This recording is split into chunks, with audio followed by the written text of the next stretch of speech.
clear of the closing doors, please. All right, here we go. Subway Sports Talk. My name is Peter Kennedy, and I am your host. Thank you so much, as always, for tuning in to SST on Apple Podcast app, Spotify, YouTube, wherever you listen. We appreciate you the same. And you can also listen every Friday morning on RadioGardenState.com. You can find that on the web at RadioGardenState.com. You could also ask your smart device, say an Alexa or a Google, and just say, hey, play Radio Garden State on TuneIn. And then, boom, they just play it. Boom. 9 a.m. on Fridays, especially. You can listen to your boy, Subway Sports Talk, right there on Radio Garden State. Shout out to my boy, Mike Ham, running the show down for Radio Garden State. But that's what we got on the introduction, of course. Plus, you can always follow us on social media at Subway Sports Talk. You can do that too. But here we are to talk about sports, of course. And there's a lot of it going on in the area right now. We are inching up to football season. We got the Giants and the Jets doing their things with their first preseason games in the books. I don't really care about those games, but we got some thoughts on the Giants and the Jets. We also have some NFL takes coming up. I don't know what I'm going to coin this segment just yet. I might work through the title with you guys as we approach that segment in a little bit, but maybe some like premature takes, some pre-takes, I don't know, half-baked takes. I'm not sure what I'm calling them yet, but basically, as we approach this preview season of NFL football, I am thinking a lot about my stances for the year, or at least leading into the year, because these things are fluid. And I'm thinking about, where am I going to stake my flag? What am I going to say? Who are we? What do we believe in?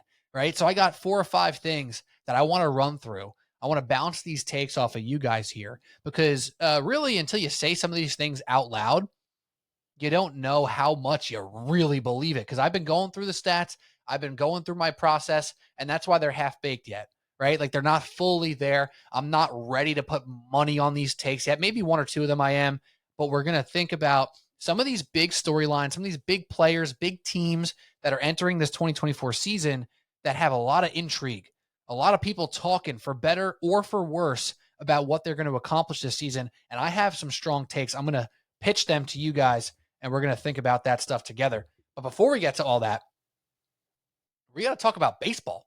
My Lord, we got to talk about baseball. As we sit here today, this is August 15th. As I'm recording this, you're hearing it on August 16th. We're not looking good in Queens, friends.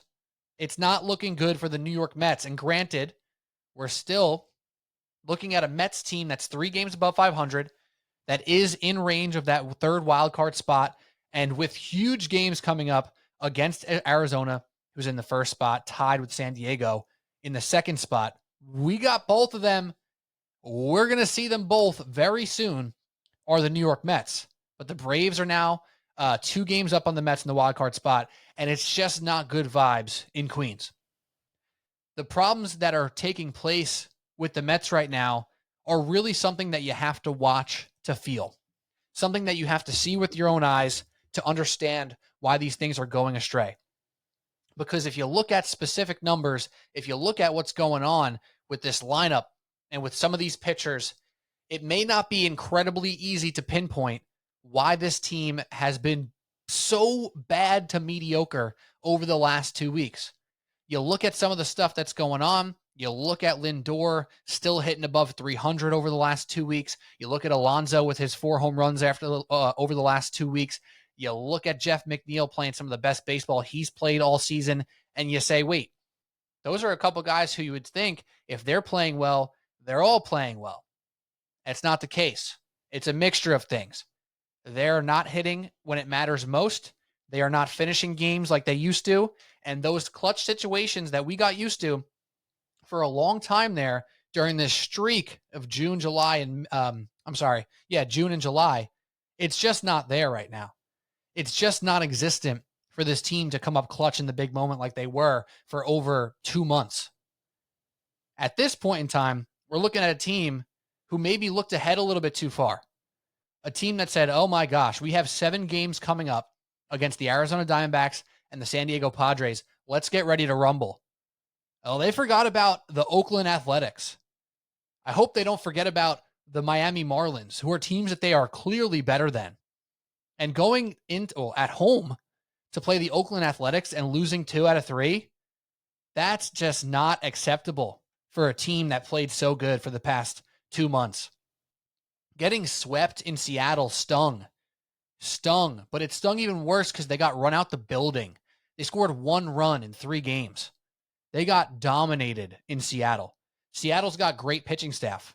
You can't knock them for getting a little bit of a slump at the end of a road trip with a really weird schedule, going to Los Angeles to play the Angels, then taking a 1-day trip to St. Louis where they played well and won, just to go back to Colorado where they stole a 2 out of 3, and then to Seattle. It's a tough trip. We accept that. We understand that as fans. However, you got embarrassed, Mets. You got shut out 2 games in a row, 18 straight innings. And then finally, a solo home run in game 3 gave you 1 run not to get completely embarrassed and put in the dirt. But then we go, okay, look, as I'm talking, when I say we, by the way, I'm talking about as fans, right? I'm not one of these we are on the team. As a fan, we are sitting here at our homes watching these games saying, hey, the Mets are going to play Oakland and Miami to ramp up to play Baltimore, San Diego, and Arizona. Those are 3 really good teams, but we have to get fat here. We have to beat the A's. We have to beat the Marlins, and they will. They will bounce back. But what we saw is the opposite of a bounce back. We had one good performance there for the Mets on Wednesday, and then all of a sudden, you get some offensive flourish. You get 2 home runs from Mark Vientos out of the 2-hole, and you give up a grand slam and some BS runs here and a hit there and a boom and a bing, bang, boom. You lose 7-6 to the Oakland Athletics and lose the series. It was kind of embarrassing, actually. And in the moment where you've watched this team for the past 2 months, seeing the energy so high, you thought there was a corner turn at some point in game 2 of that Oakland Athletics series. When Jesse Winker gets that single and does the celebration a little extra hard, and the whole team's like, all right, let's go. And they put up a 9 spot and they win. You're like, all right, they're going to roll into them on Thursday, and all of a sudden they're going to win the series. You're going to see them go to Miami and hopefully win that series and be in a decent spot. Not what happened. They get beat. The A's come back the way the Mets did to everybody else for the past 2 months. And there's a trend now. You can't sit here as a fan and expect them to win every series. They won every series for basically 2 months. They didn't lose a series for 2 whole months. Very impressive stuff. And now the losing seems to be coming in bunches. The road trip was not kind. And now at home, you lose to Oakland? Nah, not good. But where's it coming from? It all comes down to the clutch hitting. It all comes down to this lineup being there for one another. Because at this point, you're looking at a team that is actually not playing together, that is playing individually. And I know it's hard to wrap your head sometimes around what that means in baseball. But again, look at the stats over the last 2 weeks when they're not playing well. We're talking about, since basically the last weekend of July, or beginning of August, right? Give or take that Twin series, that Angel series, this whole road trip, etc. Lindor, over 300. Jose Iglesias, he's played 9 games, over 300. Tyrone Taylor, he's played 10 games, 276. Jesse Winker, 270 in 10 games. Alonso's got 4 home runs. Harrison Bader, kind of on his league average, doing his thing. McNeil cooled off a little bit since that post-All-Star break surge, but he's still hitting with some pop and doing some things. But none of it's consecutive. None of it's building upon each other. I mean, some of those games in Seattle, they had hits, none of which led to anything. How do you fix that? Well, one thing is it's one of those things that's hard to pinpoint. How do you get clutch again? Do you just need some vibe change? Do you need some sort of energy change in the clubhouse? Do you need a big moment? Do you need a walk-off hit? I'll tell you who needs one. Francisco Alvarez. Because when he came back from his injury, we spoke a lot about how Francisco Alvarez was such a huge component to this game, or to this team, and how even if he's not hitting that great, his presence is felt. His defense is felt. The way he handles this pitching staff is felt. Well, the way he's hitting over the past couple weeks is actually been so bad, I think it's a detriment to him overall. And at this point, Torrens, who's been hitting like crap too, it doesn't feel that different in the lineup right now. And that's not good. JD Martinez, he's cooled off completely. He's not hitting the ball well. Brandon Nimmo has been ice cold for weeks now. That congruence in this lineup, when we spoke about them over the past 2 months and said, this is not a fluke. This is a real lineup that is good 1 through 9, that is scary all the way up and down, that you have to take serious as an opposing pitcher. Right now, it's the opposite. It's not quite the 2-and-done Yankees lineup that was struggling a little while back, but it feels like that. It feels like every game you go in and you're going to expect 1 or 2 guys to have some nice hits and nothing's going to happen. Now, granted, they scored 6 runs. Yeah, Vientos had 2 home runs, which drove in, I believe, 3 runs total. But it doesn't feel joined. It feels disjointed. It feels off. And I've seen Carlos Mendoza now try to make these adjustments. I mean, Nimmo had a day off and Vientos went in the 2-hole. That was a good pull. Good call by Mendoza. But what can't he do? He can't control the bullpen arm that gives up a grand slam when you're up 6-1. He can't control Francisco Alvarez getting up with people on base and not coming through. That's something that he can't control. You play who you play. You make your decisions. You make them with conviction. And I don't blame Mendoza for this at all. He's trying to put these guys who are coming in with energy into spots to succeed. They're not succeeding. Tyrone Taylor is a perfect example. He doesn't play every day, but he plays a lot, and he's taking advantage of opportunities. He doesn't hit for a ton of power. He has a couple doubles, but he comes in and you know you're getting his best effort. And that's what's really boggling my mind right now with this team. All these players are trying hard. There isn't a Gleyber Torres situation where you look at somebody and say, hey, he doesn't seem like he cares. In fact, it's the opposite. This team was playing with no pressure, nothing to lose for 2 months, 11 games under 500. We all seen the stats. They trickled their way all the way up. They passed the Braves. They made it to the wild card spot. They're in the playoffs if the season ended today. Fast forward a week and a half, 2 weeks, not there anymore. You're looking at individuals playing okay, trying hard, but not getting the job done together. Another thing, on the pitching front, it's just not quite enough, ever. It seems to be good, good, good, bad. Good, good, bad. Good, good, almost good, bad. No one's seeming to put that door away or close that door. Put the nail in the coffin, if you will. Jose Quintana threw in this game, the last game against Oakland. Looking good. Okay, here we go. And all of a sudden, a couple runners on. All of a sudden, here we go. We're not looking good anymore. Bases loaded. Grand slam. Almost a great outing. Almost very good. It was almost a situation where Quintana got through 5 and gave up 1 run and looked okay. Instead, grand slam, boom. Barazaban comes in, looked good for a second, and then boom, gives up a run. Reed Garrett, obviously still kind of working his way back to full strength, comes in, not good. This team needs a vibe change. And no, it's not going to come from Grimace. It's not going to come from the Candelito. Oh my God. It ain't for sure coming from Hawk 2. The Mets need to not be fluky. They need to not rely upon outside sources for energy.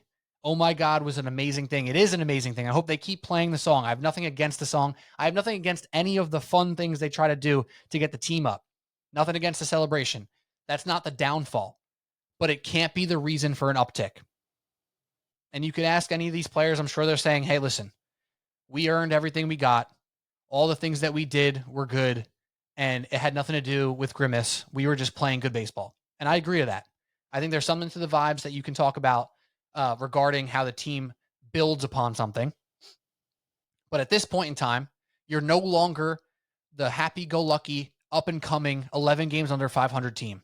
You're expected to win series still. You're expected to compete.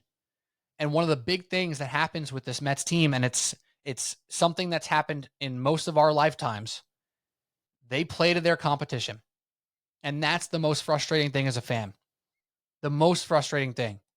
You can't go home to Oakland and say, yeah, they stink. They're almost 20 games under. We're going to crush them. Not how it works. Any given day in baseball. That's why it's such a tough sport to gamble on. We know why the lines are always tough. You say, oh, I'll bet on these pitchers and whatever. No, it's not that easy. If you just took the best pitcher in every game, you're probably not making money because of the juice and all that stuff. And would you be shocked now if the New York Mets went into Miami and lost 2 out of 3? I wouldn't. Had problems with this team for a long time. Even when the Mets are at their peak, the Mariners, they just gave problems. The Marlins still give issues. But then what I know is also true.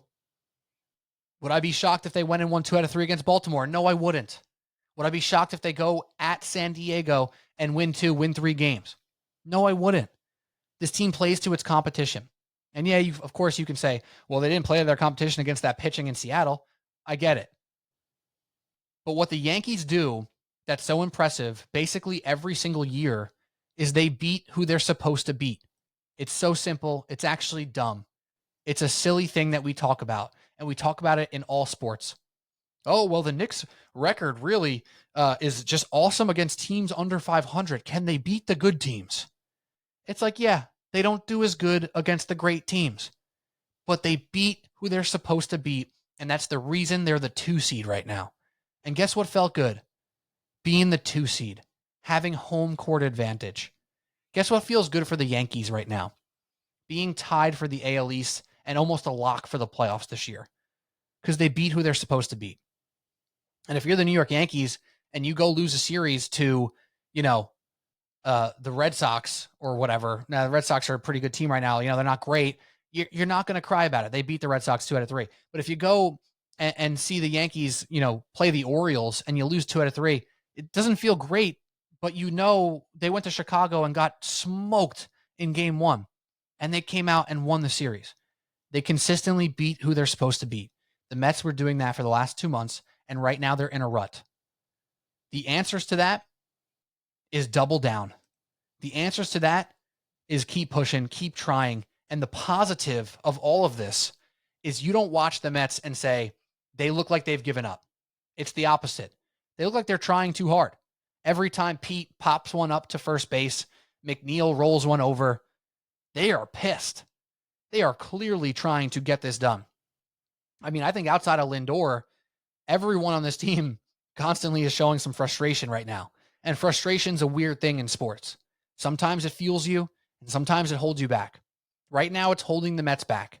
What it's going to take for them to get back on track here is a couple of these games where everything goes right, where you have a 7-inning outing from Sean Manaea, where you have a little bit of a pour-on inning. The Mets are desperate for a pour-it-on inning. Desperate. I said it when they were in Colorado.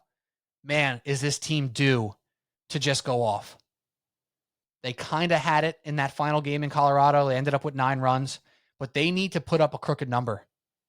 They need to have that inning where they get 6 hits and score 4 runs. They need to have multiple innings in Miami, or not in Miami, against Miami, where they pour it on. That's the ticket for them right now.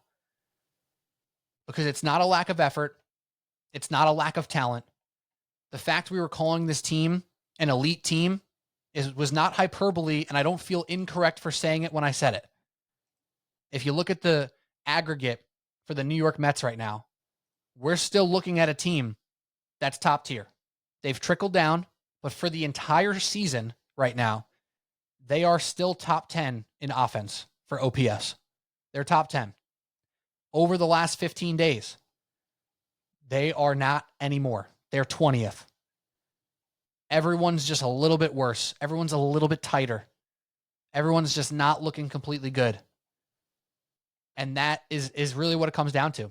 They need a crooked number. They need a confidence boost. They need to get their crap together. They're good enough. And to anyone who's out there who's going to say, wow, we thought this team was a buyer, they should have been selling. No. The talent we saw in June and July was real. They're in a little bit of a rut. We know baseball is a long season. You're not going to win every series. And guess what? They haven't. They've come down to earth a little bit. All these guys who are hot as hell are cooling off a little bit. Some of them are still playing okay. You got to piece it together. You got to tie it up. You got to keep pushing. And I think everybody on that team is saying the right things. I know I listened to the entire press conference last week on Friday night because I was working at the Fan. I was listening to the whole thing. Carlos Mendoza, hey, we got crushed by this Mariners pitching staff. They're a good pitching staff. Doesn't matter. Let's go. Tomorrow's another game. we got this. We're good. They're saying the right stuff. They're trying with the right attitude, the right mentality. They got to piece it back together. And I think if you look at this next week stretch or 2 week stretch for the New York Mets, when things start getting hairy, Miami, Baltimore, San Diego, Arizona, massive stretch. There's a chance where they play 500 ball and they kind of hang out where they are and they're still in it. And that's probably a realistic, okay scenario. But those other options, falling on their face, getting swept by Baltimore, getting 3 out of 4 losses to San Diego, losing 2 to Arizona, that's a possibility. This is put up or shut up time for the Mets. They're good enough. Because if you saw them go into Baltimore and win 2, win 3 in San Diego, you might say, I don't expect it. But if you say you're shocked, then you haven't watched this team this year. I'm not going to be shocked. I'm as negative as anyone over these last couple days. I'm not feeling good when I turn on SNY. But I also know that lineup every day is good enough. I also know that Peterson and Severino and Minaya and Quintana have what it takes to put together decent starts. They got to slam the door. They got to put the nail in the coffin, and it's put up or shut up time for the Mets. Now on the Yankees front, P. Kennedy, Subway Sports Talk. On the Yankees front, it's really spectacular what's happening here in the Bronx. I don't even know how to fully wrap my head around it. It's one of these strange situations as they sit here on August 16th as the number 1 OPS team in baseball. All this talk that we've had about how bad this offense is set up and how negative their 1 through 9 can be, they're still the number 1 offense according to OPS. They are still doing what it takes. And largely, it's on the backs of Juan Soto and Aaron Judge. And guess what? That's okay. They're the best players. They're 2 of the 3 best hitters in baseball. You do need them. Does it make me feel incredibly confident come playoff time? It doesn't. But guess what? Roll through what they're accomplishing. End of July, 2 huge wins against Boston. I thought that was a turning point. That Saturday night game at Fenway, when they went into extra innings and poured it on and won by 3 in extras, and then turned around Sunday and won 8-2, and then rolled into Philly, who's been a great team this year. They're sputtering a little bit lately. They swept the Phillies. They dominated one of the best teams in baseball, 14-4, 7-6 in extras, 6-5. 3 good wins. They go out from there. Yeah, you get frustrated. Oh, how the hell do you drop 2 to the Angels? That's just terrible. It's okay. In the aggregate, in the total of the season, they are ranked number 1 in offense. Now they go to Detroit for a couple games. Feeling good. The Yankees have what it takes. Their pitching has come around a little bit. Obviously, going against the White Sox, they had that one really bad game, but they turned it around. They come back from that, and they give up 1 run. They give up 2 runs. Continue to just forget yesterday, win or loss, and put your best foot forward the next day. Some of these guys in the Yankees are starting to, come around. You're seeing more out of more players from the Yankees here. You're seeing, obviously, Juan Soto go on a little mini tear himself. You're seeing Austin Wells supplant himself as one of the better catchers in baseball right now. I mean, he's been great lately. Jazz Chisholm going on the IL obviously stings, and we'll see how long he's going to be out for. But all of a sudden, and you start to see Gleyber Torres be a little bit above average. You see DJ LeMahieu come back to life a little bit, at least get a couple hits here and there. All of a sudden, all it takes is a few. Oswaldo Cabrera, couple home runs. Boom. We're live. The Yankees lineup is good. Oh, it's just like that, huh? It just happens like that. When you're a team that's built around stars, and they are stars all the time, you can live with those ebbs and flows. Right now, I think their offense is in a true ebb. Is ebb the good one or is flow the good one? I don't know. They're in the good one. Austin Wells as a catcher, doing what he's doing, 16 hits in his last 11 games. That's legit stuff. That's special stuff. Aaron Judge, batting .500 over the last 2 weeks. 500 with 16 walks. My man's on-base percentage is 640. He's got a better on-base percentage than Shaq's free throw percentage. It's ridiculous. When you have stars like that, you deal with the downturns, you fight through the downturns, but when that uptick comes, you're off to the races. And I think the Yankees are currently off to the races. I think they win this division. I think the Yankees are good enough to do it. And I've been on this podcast criticizing to all hell this lineup. Criticizing it. And I think once the playoffs start, that criticism is going to come back to life a little bit. But sitting here with the rest of this regular season on the line, I have confidence in the team in the Bronx. You have some better pitching performances out of these people. You know, you have Nestor Cortez showing up finally, throwing out a great start in his last one. Yeah, he had a pretty bad one. He had a pretty bad one 2 starts ago.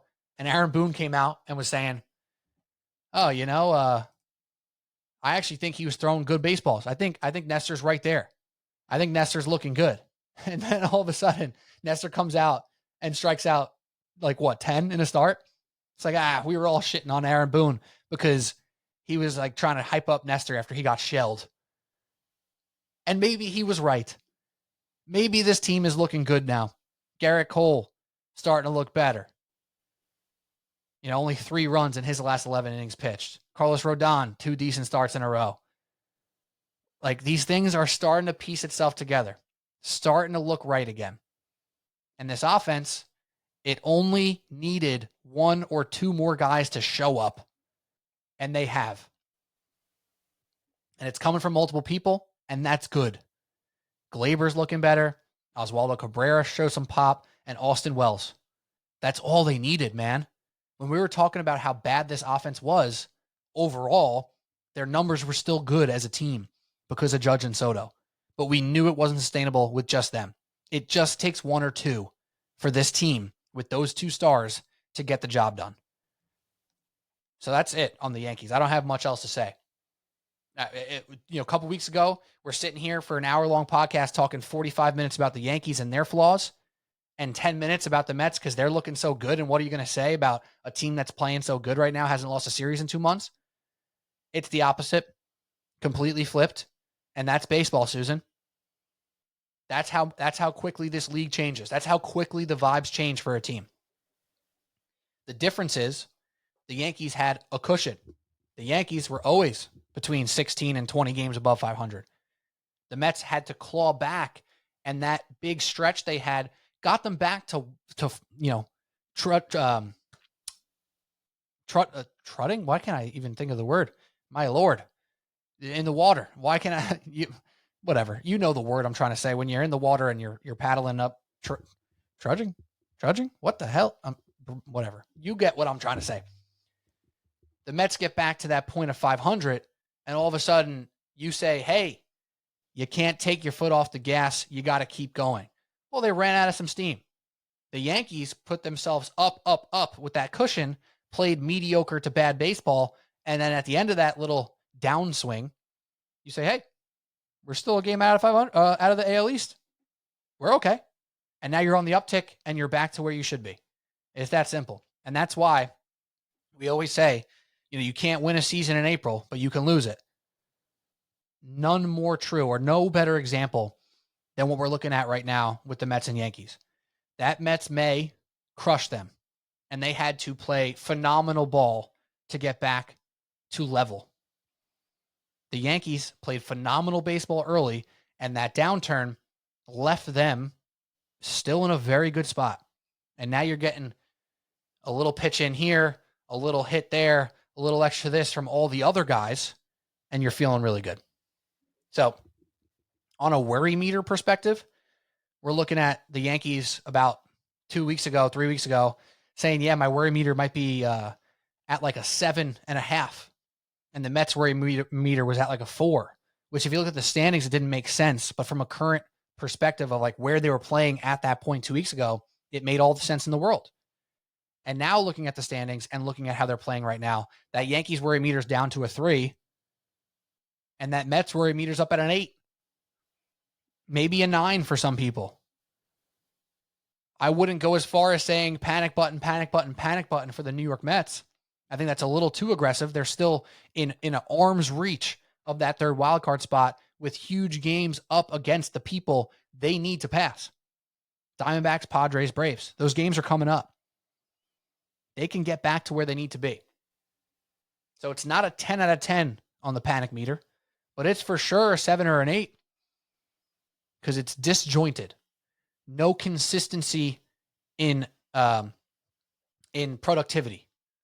That 1 through 9 thing they had going, where you're getting a good outing out of Tyrone Taylor in the 8 hole, Jose Iglesias in the 7, 8, 9 hole. Oh, Alvarez has moved down to the 8 spot. We feel great about that. Now you look at it and you say, well, Nimmo's not playing good. JD Martinez is struggling, and Pete's productivity is not as helpful now. And then you look at the bottom. Well, Bader's kind of like been okay, and Alvarez is really struggling, and now the bottom's not flipping it over for Lindor to be as successful. Right? So there's no congruence in productivity with the Mets right now, but I'm not fully panicked yet. I'm not at the 10 out of 10. I'm not an up in flames Mets fan at this moment. They got a chance to make it right and get back to where they need to be.